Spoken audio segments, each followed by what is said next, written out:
Hi, this is Brandon Splay from ThirstGym.com. Today we're going to talk about how to use the reverse hyper. So the reverse hyper extension is a fantastic piece of equipment for the glutes, hamstrings, and lower back. It was invented by Louis Simmons of Westside Barbell. And chances are, if you're in a real powerlifting or training facility, you're probably going to find a reverse hyper. They can be great for building up the backside, and for athletes and powerlifters and strength athletes that have weaker glutes and hamstrings and a posterior chain. This is a very unique piece of equipment. So we have two of them here. One of them uses our roller attachment, and then the other one we use straps. So we've got a short strap and we've got a long strap. So the first thing I'm going to cover is, what are the differences? So my first suggestion would be you got to use whatever's at your facility, but if you have the options available to you, they're going to do some different things. So the easiest one is going to be the long strap version. So since we have a longer strap when we go to perform the exercise, the top end is where we're going to get majority of the work. So because it's so long, when we come down and the pendulum's at the bottom, our leg is probably only about 45 degrees, give or take, depending upon how you're built. So you're going to see a lot more glute activation on that one. It's a little more glute emphasis. So if you're trying to really work on like your lockout of your deadlift, or just working on the pure action of hip extension through your glutes, the long strap is good. From a sports performance perspective, I start all of my athletes with the long strap when we come over to the reverse hyper, just so they can get the feel for it. We can build their glutes up a little bit, and it's not overly daunting. Okay, so once the long strap, you figure that out, or you've already used it, then we've got the short strap. So just like the long strap, it's the exact same thing, just shorter. So that's going to increase our range of motion. That's going to let us target our hamstrings a little bit more. Your glutes, of course, are still going to work, and so is your lower back. I should say that, for the most part, those muscles are going to work with all three of the variations. It's just going to shift your emphasis a little bit. The short strap, like I said, is going to target your hamstrings, especially high up towards your butt. You're going to feel a really good stretch down the bottom. Your legs are going to pretty much get to around 90 degrees, and it's going to be harder to perform. So if you're really looking at glutes and hamstrings, especially like in your running population, or maybe even your powerlifters, like very similar to like an RDL, you're probably going to look more at the short strap. Then we have the roller attachment.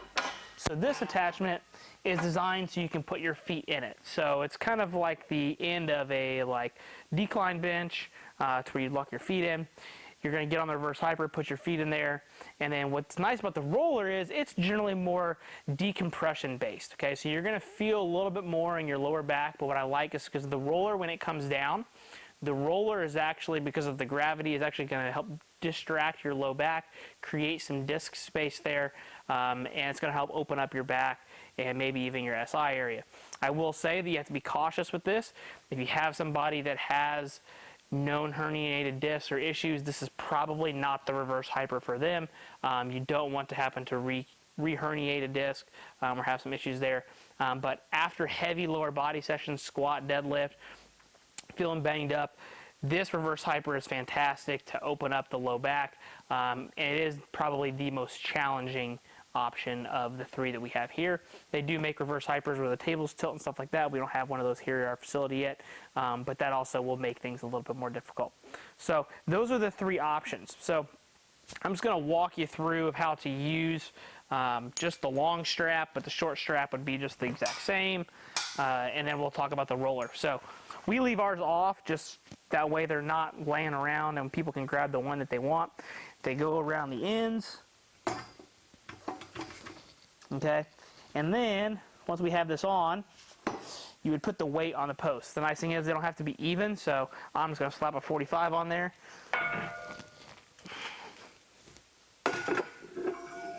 And when it comes to the execution of it, we put our feet in the strap.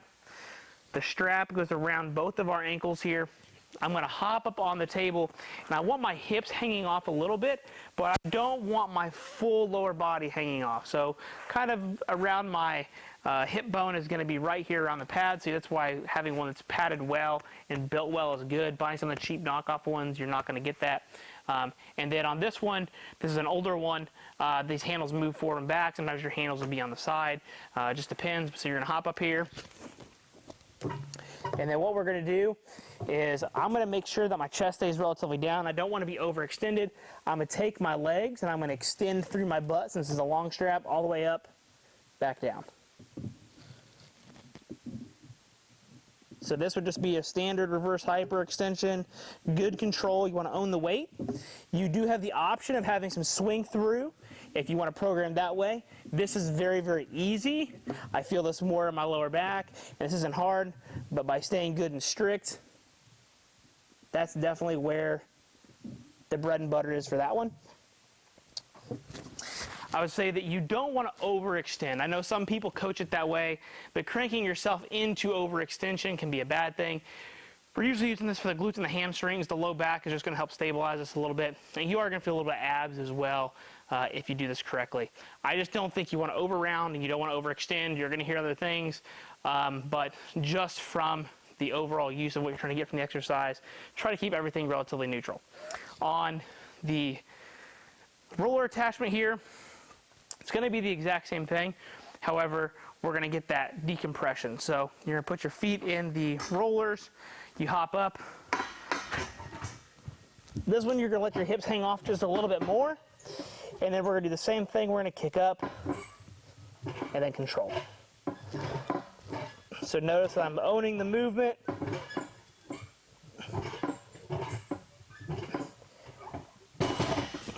And I can hop out. So with the reverse hyper, in terms of programming, really you're probably going to see this more of a repetition-based thing. So you're probably going to see reps from 10 to 30. I know generally when I program it, I'm more around like the 12 to 20 range. Sometimes 25. I'm trying to blow somebody's glutes and hamstrings up. You'll also usually see them more towards the end of a training session, especially the decompression one. At the end of your training sessions. You can use them as part of a warm-up to get the glutes and hamstrings firing, open up the low back a little bit. It does a good job of really trying to break a sweat. They're not easy, but they're also not hard. I always thought they were relatively easy. However, now that I put youth athletes on them for a living, I can quickly see how weak glutes and hamstrings are from an athletic performance standpoint. So you will find that newer lifters with these will struggle. But that is the reverse hyper. I mean, pretty simple and straightforward. You hop on the table, you extend through your butt and your hamstrings. Again, I'm not a big fan of the overextension and the overflexion. You'll find that in other places. I think some swing through can be okay if that's how you're going to coach it for a particular reason. Otherwise, I think trying to be a good, slow, and controlled movement, trying to get a good contraction is where this exercise really, really is beneficial. And then also just make sure that the injury history of your athlete warrants what you're trying to do and what you're trying to use it for. So that's the reverse hyper, or whichever one you have. If you have any questions about the reverse hyper, my thoughts on it, or any kind of programming issues, please feel free in the comment section. Thanks. Have a great day.